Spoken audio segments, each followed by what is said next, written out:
Bayangin gue bangun-bangun udah dikurung di tempat asing, pasti kalian mikir gue lagi menderita kan. Tapi lihat deh, kasur empuk fasilitas bintang 5, pokoknya mewah banget. Nggak ada guncangan, tenang banget. Di sini gue dapet akses bacaan eksklusif dari penulis favorit gue, plus makanan enak ala keluarga kerajaan tiap hari. Surga dunia. Belum lagi tumpukan emas dan harta karun yang dikasih cuma-cuman hanya karena gue masih bernapas. Jujur ini sih hidup impian para pengangguran yang selama ini gue dambakan. Tapi tunggu, gue harus sadar kalau gue keenakan begini gue bisa hancur. Kenapa? Karena yang ngurung gue di sini nih tuh pangeran gila dan obsesif Jekyll. Dia tuh bener-bener psycho. Sayangku Zajel, saya panggil dia dengan nada sok manis. Ya gue langsung merinding. Please deh berhenti panggil aku pakai sebutan menjijikan itu. Rasanya aku mau muntah tau enggak, Ave? Oke, Duca Akros, Dipu jawabnya santai. Tapi serius ini bukan waktunya buat main-main. Banyak banget hal besar yang harus kita omongin termasuk soal rencana masa depan kita yang makin gak jelas. Terus dia bilang, "Oh iya, sequel novel yang kamu baca udah rilis loh. Nanti aku bawain pas makan malam." Hah, seriusan? Maksudnya volume kedua, bahkan iblis pun tunduk pada audit pajak, udah keluar, astaga Helena bangun. Jangan sampai lo luluh cuman gara-gara disogok buku sama si cowok red flag ini. Gue berusaha tegas dan tidak, jangan main-main terus. Jawab jujur, kapan kutukan sialan ini bakal berakhir? Kutukan yang bikin pangeran ini terobsesi setengah mati sama gue. Jakal cuma senyum tipis. Melihat kamu masih di sini, kayaknya aku butuh waktu lebih lama lagi deh. Sial, dia sengaja. Katanya Kaisar mulai curiga sama hubungan kami. Tapi pas gue nanya dia lagi ngapain, tiba-tiba gue malah dipeluk dan hampir jatuh. Apa-apaan sih? Biar Kaisar nggak curiga, gimana kalau kita mulai acting jadi pasangan beneran, melakukan hal-hal yang biasa dilakukan orang pacaran. Dia ngomong gitu tanpa dosa. Gue langsung nolak keras deh. Kita nggak tahu kapan kutukan ini hilang, jadi berhenti bersikap kurang ajar. Gue bener-bener mohon supaya dia jaga jarak, tapi dia malah makin jadi. Eh, ini bakal berguna suatu saat nanti, jadi tolong bertahanlah sedikit lebih lama ya, sayang. Katanya dengan suara lembut yang bikin bulu kuduk berdiri. Oh, sebenarnya gue udah feeling dia bakal bertindak gila kayak gini. Gue tahu dia emang pangeran sinting dari awal, tapi masalah besarnya adalah orang yang harusnya dikurung di sini tuh bukan gue. Harusnya bukan Helena, ceritanya udah melenceng jauh banget dari plot aslinya. Flashback yuk, dulu gue berdiri di pemakaman bareng kakak perempuan gue. Orang tua kami meninggal dalam kecelakaan yang katanya bukan kecelakaan biasa. Saat itu keluarga aku cuma sisa kami berdua. Kakak gue nangis histeris manggil papa. Mama nanya kenapa kami ditinggal sendirian di dunia yang kejam ini. Di momen menyedihkan itu gue baru sadar kalau gue bereinkarnasi masuk ke dalam dunia novel. Dan parahnya gue jadi Helena si adik kecil. Helena tenang ya sayang, Tazaran ayang kata kakak gue sambil meluk gue erat. Waktu itu gue baru 9 tahun tepat di hari pemakaman orang tua kami. Di novel aslinya pemeran utamanya itu Pangeran Jakal yang kejam dan pahlawan wanitanya adalah kakak gue sendiri Kalisto. Harusnya Kalisto yang diculik, dikurung, disangkar dan jadi objek obsesi gila si Jakal sampai dunia hancur. Terus Kalisto bakal balik jadi orang suci buat nyelamatin semuanya. Intinya mereka bakal nikah setelah nggak ngelewatin drama horor itu.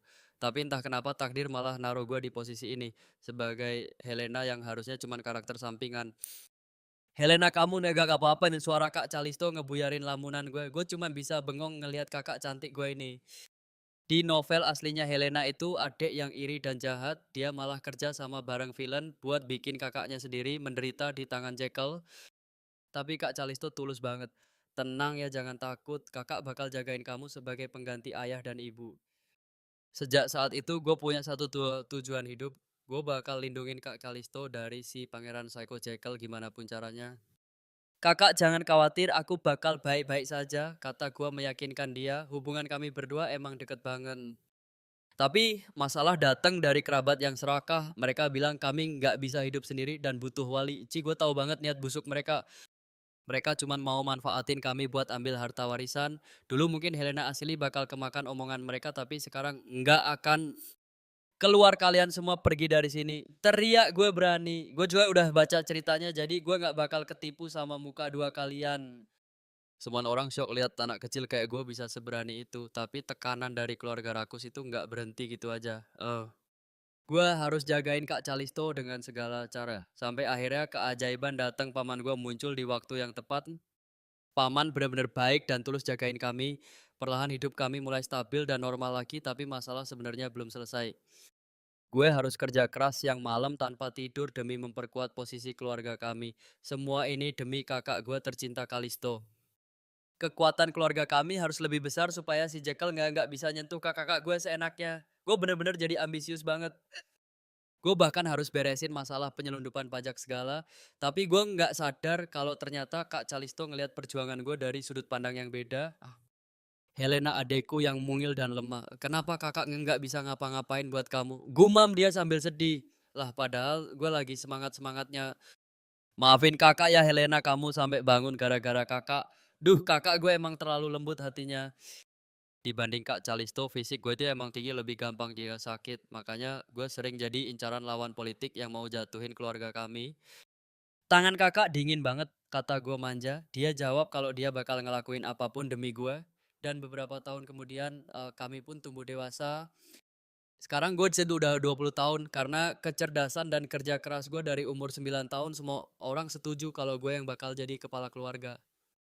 Tapi tiba-tiba gawat kakak pergi. Gue bener-bener shock dengar kabar itu dari asisten gue Rodamin. Om, masa calon kepala keluarga malah kabur. Apa dia ngelepas hak warisnya Rodamin bilang, Kak Calisto mutusin buat nggak nikah seumur hidup. Dia milih pergi buat jadi kasatria suci. Ternyata selama ini dia latihan keras tiap hari buat itu. Sumpah kalau gue tahu bakal begini, gue nggak bakal biarin dia pergi. Duh, untung banget aku sempat nyuruh adikku berhenti latihan sebentar. Dia akhirnya pergi dan jujur ya ini keputusan terbaik karena situasinya benar-benar gawat Tuan Putri. Ada masalah besar yang muncul tiba-tiba itu. Soalnya tepat di waktu ini seharusnya panggilan dari istana itu datang gitu. Sepertinya di momen inilah sang putra mahkota berencana buat memanggil adikku. Tapi syukurlah dia sudah pergi sekarang. Lihat deh ada pesan resmi yang baru sampai dari kediaman putra mahkota. Oke, aku rasa ini memang jalan yang paling aman buat kita semua. Lebih baik menjauhkan adikku dari si Jajal itu pria gila yang obsesifnya nggak masuk akal. Padahal jujur saja aku nggak pernah ngebayangin masa depan bakal jadi kacau kayak begini. Tapi karena semuanya sudah sampai di titik ini, aku harus turun tangan sendiri. Aku nggak bakal biarin dia menyentuh sehelai rambut adikku pun. Kalau dia berani macam-macam, aku bakal habisi dia dengan tanganku sendiri. Tunggu Tuan Putri, sebenarnya apa yang mau kamu lakukan? Tanya seseorang. Mau gimana lagi? Aku nggak punya pilihan. Aku harus menjadi Duke Akrox menggantikan adikku sekarang juga. Dengan begitu orang yang harus berhadapan langsung sama putra mahkota itu adalah aku, bukan dia. Oke, sekarang saatnya aku pergi buat melihat langsung muka cowok yang hobinya menindas orang itu. Seminggu kemudian aku akhirnya berangkat ke istana putra mahkota. Ya ampun, asli ya semalaman aku nggak bisa tidur tenang gara-gara mikirin ini. Mari kita bahas sedikit soal tokoh utama kita, Jajal Intos. Dia ini keturunan sah tahta kekaisaran, tapi entah kenapa ayahnya sendiri sang kaisar malah benci banget sama dia. Gara-gara kebencian itu sang kaisar sering banget kasih ujian yang taruhannya nyawa. Itulah yang bikin Jajal jadi terobsesi banget sama kekuatan. Dia harus bertahan hidup nggak peduli apapun caranya. Dia nggak punya rasa kasihan apalagi kemanusiaan. Dia benar-benar monster tanpa hati. Kita sudah sampai Tuan Du, yang mulia sudah menunggu di dalam. Silakan masuk. Nah, ada alasan kenapa pangeran yang harusnya romantis ini malah menculik adikku di cerita aslinya.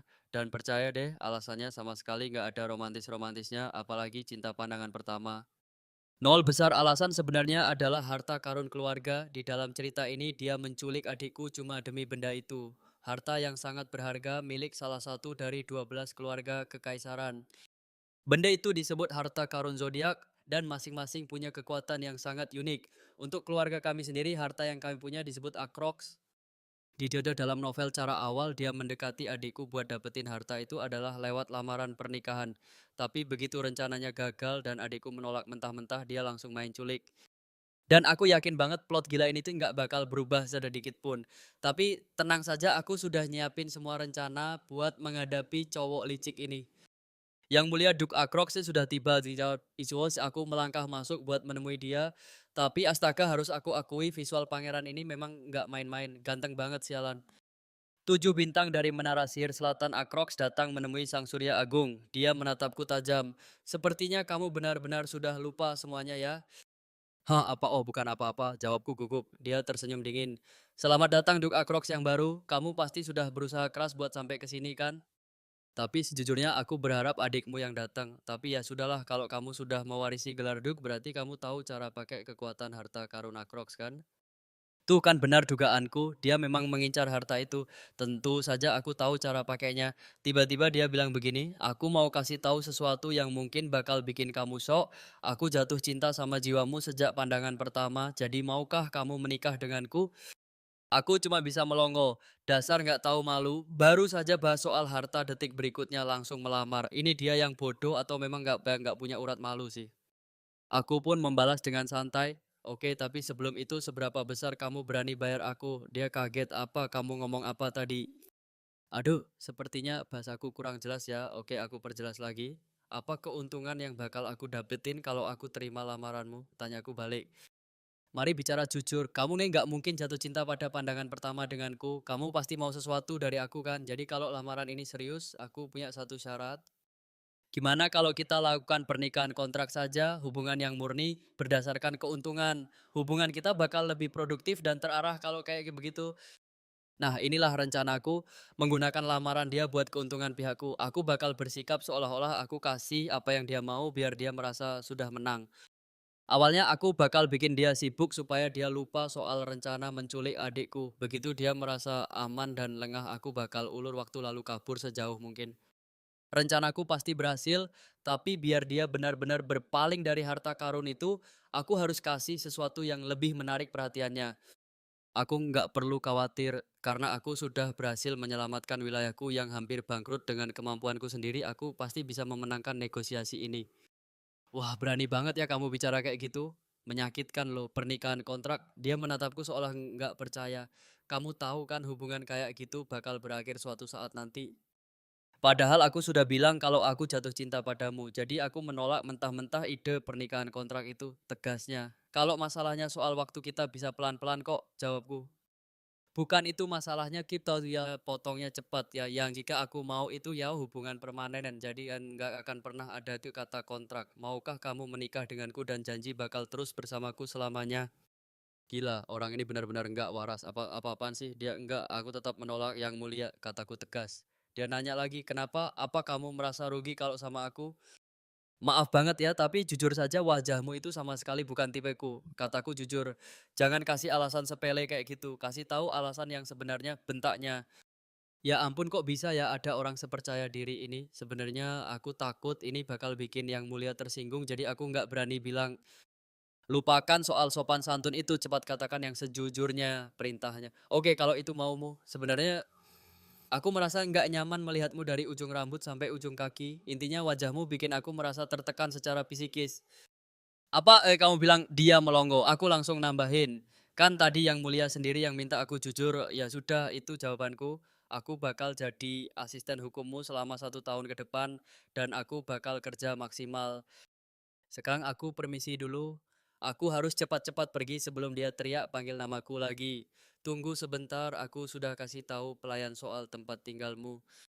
Tapi aku berubah pikiran, kamu bakal dipindahkan ke kastil yang paling dekat dengan kamarku supaya aku gampang panggil kamu kapan saja. Dan oh, terima kasih ya buat jawaban jujurnya tadi. Karena ini masalah selera, mari kita cari tahu apa seleramu yang sebenarnya. Selama kita dekat, aku pasti bakal segera nemuin jawabannya ya. Sial, aku malah masuk ke jebakannya sendiri. Oke, aku pergi dulu. Selamat istirahat sendirian ya yang mulia pangeran. Aku langsung melesat keluar dari sana.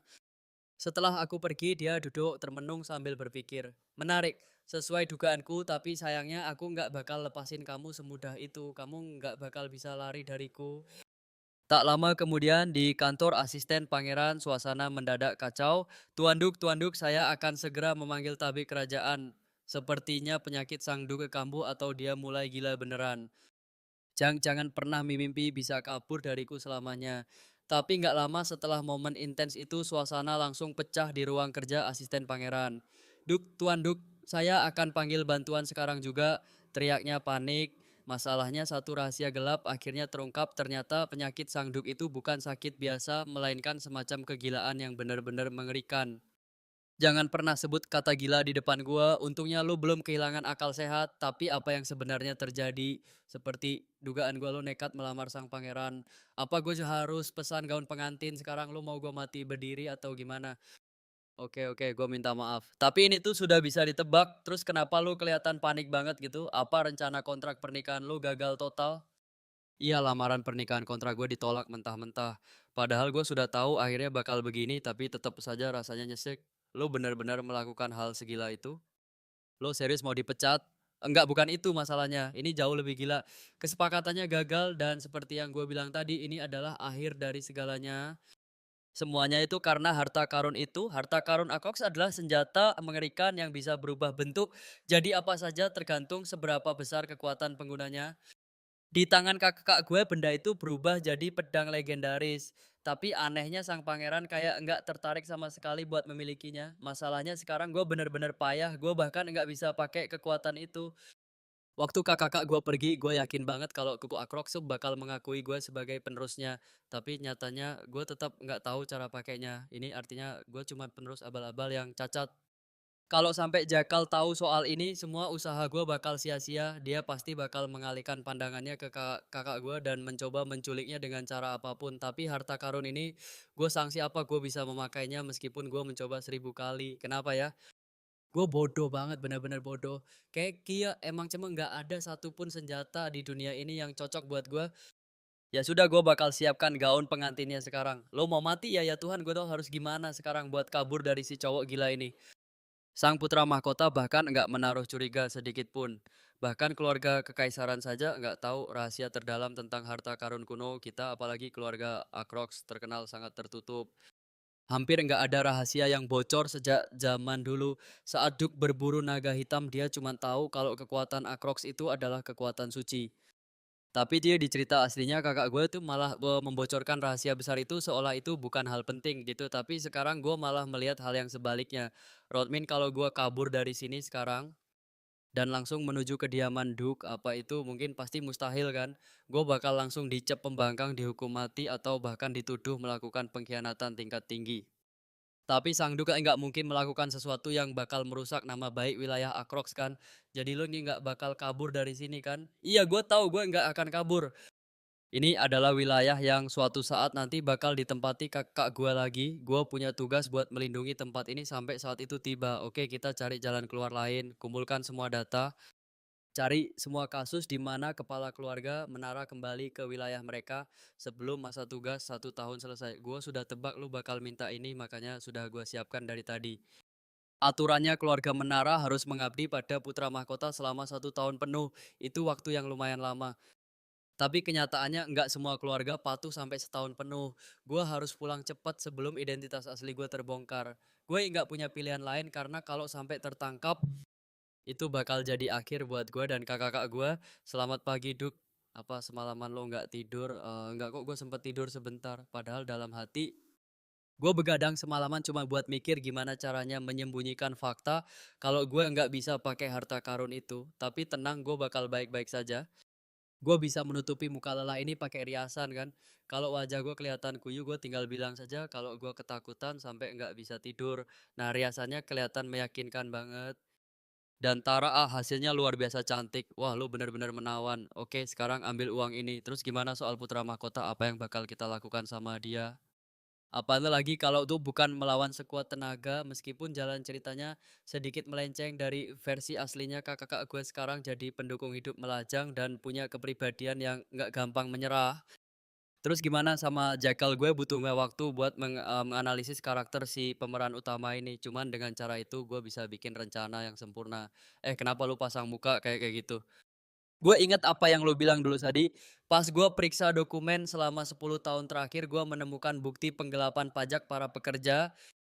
Dan dia bilang dia bakal menghabisi mereka tanpa ampun. Sampai sekarang gue masih nggak paham apa maksudnya menghancurkan kepala itu. Tapi intinya dia berhasil menyingkirkan semua pengikut lama yang korup. Jadi gue yakin lu pasti bisa melewati cobaan ini dengan baik. Meskipun Jackal itu bukan lawan yang gampang dikalahkan, tapi kalau situasinya mendesak, gue bakal kabur bareng lu. Rodman, serius, kata-kata lu barusan menyentuh banget. Kalau lu bisa kasih gue kehidupan yang nyaman, gue bakal berterima kasih banget. Ditolak hari ini hari pertama kerja, kita harus siap hadapi apapun. Tapi tunggu sebentar, ada apa ini? Dia berdiri di lorong. Jangan-jangan dia menguping pembicaraan kita sedari tadi. Selamat pagi, Duk. Tidur nyenyak semalam, gue kaget banget lo langsung mulai kerja hari ini. Oh, tentu saja, yang mulia. Biasanya orang-orang nggak bakal langsung kerja tanpa istirahat dulu kayak gini. Jujur saja saya ini tipe orang yang sangat suka bekerja. Oh begitu ya, gue paham kok. Gue juga suka kerja. Wah, sepertinya ini kebetulan yang luar biasa kita punya kesamaan. Dalam hati gue cuma bisa bilang, pembohong lo itu cuma suka punya budak yang bisa disuruh-suruh. Tentu saja, gue juga suka hal-hal lain. Mau dengar dengan segala hormat, tapi kalau saya menolak apa itu bakal mengganggu pekerjaan kita, tentu saja enggak. Oke, kalau gitu saya menolak dengar apapun dari Anda. Dia langsung gitu menyerah, gampang banget. Dalam hati gue juga bingung juga apa dia mungkin omongan dia kemarin itu cuman asal bicara saja. Terus hari ini saya harus kerja di mana, gue tadi di luar karena memang mau bicara sama lo. Hah, mau bicara apa? Mulai sekarang lo harus ke ruangan gue setiap hari buat kerja. Lo boleh tuh ambil cuti kapan saja lo mau. Cuti kayaknya saya nggak bakal butuh cuti deh. Wah, lo benar-benar gila kerja ya begitu kata orang-orang. Coba kasih tahu gue apa ada alasan penting yang bikin lo pengen selesaikan pekerjaan secepat mungkin. Gue sengaja nunggu di sini karena ada sesuatu spesial yang mau gue tunjukkan secara langsung. Apa isinya pas dia buka pintunya bayangan gue semuanya bakal merah penuh mayat. Gue yang nggak tahu selera lu kayak gimana tapi gue sudah pilihkan sesuatu yang pas buat lu. Semoga lu suka ya. Saya sekarang buka pintunya, tunggu-tunggu sebentar dan sedetik kemudian gue benar-benar shock lihat apa yang ada di depan mata. Gue sudah siapkan aula pernikahan buat kita. Gimana menurut lu, suka enggak? Ya Tuhan, orang ini benar-benar sakit jiwa meskipun sudah gue tolak dia tetap nekat. Ini seolah-olah dia lagi mengancam gue secara halus. Kalau lo berani kabur, gue bakal habisi seluruh keluarga lo. Gue harus gimana? Ini benar-benar lebih gila dari yang gue bayangkan. Lo suka kan aula pernikahannya? Gue nggak bisa cuman tertawa dan menganggap ini kelakuan orang gila biasa. Demi mencapai tujuannya, dia menunjukkan kalau dia sanggup melakukan apa saja. Dan sekarang dia tanya apa gue suka. Ini benar-benar omong kosong. Rasanya gue pengen kabur detik ini juga daripada nunggu kakak gue datang. Tapi tunggu kemana si Rodman? Gua rasa gue mau meledak saja sekarang, rasanya pengen langsung mengundurkan diri. Kenapa lu diam saja? Gue belum dengar jawaban dari lu nih. Apa boleh saya jujur sama Anda? Terserah deh, lakuin apa yang kamu mau. Tapi Ci, jujur ini hal paling absurd yang pernah aku lihat seumur hidup. Emang beneran seburuk itu ya? Iya parah banget. Tapi penasaran gitu gak sih apa yang sebenarnya bikin suasananya jadi setoksik itu? Bayangin aja ke dia mulai nyiapin lokasi pernikahan tanpa minta izin atau lamaran dulu. Padahal jelas-jelas kemarin udah ditolak mentah-mentah tapi dia tetap keras kepala. Terus masa nikahnya di kantor, nggak banget seleranya payah. Dalam hati dia ngebatin, jangankan dekorasinya kamu aja bukan seleraku. Tapi ya mau gimana lagi, berhubung dia itu putra mahkota, dia harus ekstra sabar ngadepin orang yang agak gesrek ini. Yuk kita masuk sekarang aja ya. Tenang, harusnya sih nggak bakal sesusah itu buat diatasi gitu. Tugas utamanya cuma satu, bantuin dia. Si pangeran mulai jelasin semuanya dengan muka lempeng seolah-olah nggak pernah terjadi apa-apa sebelumnya. Aktingnya juara. Dia emang pinter kalau soal jelasin urusan pekerjaan, tapi pertanyaannya dia bakal berhenti ngejar atau malah makin jadi ya. Tapi tunggu dulu, matanya lagi ngeliatin apa sih pas dia lagi nerima kertas dari tangannya, tangan mereka bersentuhan. Sengaja banget nih pasti. Taktik klasik, dia mulai ngerayu jari-jarimu cantik banget, aku punya cincin yang pas banget buat kamu. Boleh aku kasih? Duh, modus tingkat dewa. Nah, gak makasih, aku nggak suka cincin, jawabnya ketus. Detik itu juga dia mutusin buat benci semua jenis cincin gara-gara si cowok gila ini. Makin lama makin stres. Ini beneran jadi pekerjaan paling melelahkan yang pernah ada.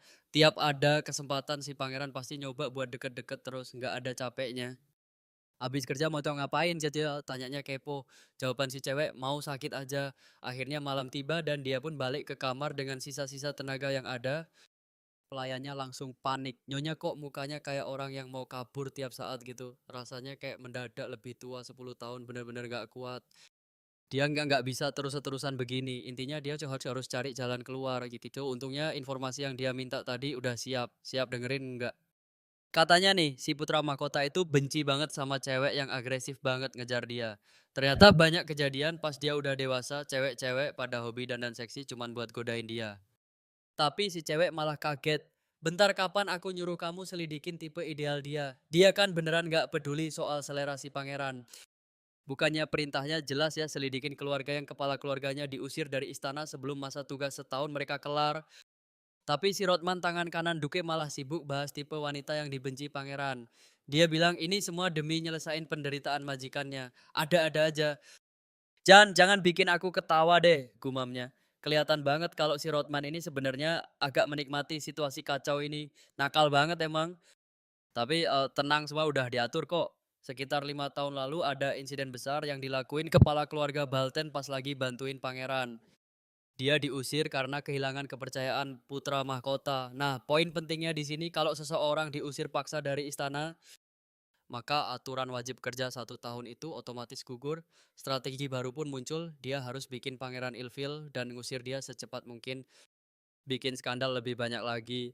Boleh juga, tapi gimana kalau pangeran tetap tahan banting, rencananya dia bakal lepas gelar Duke biar adiknya yang naik takhta.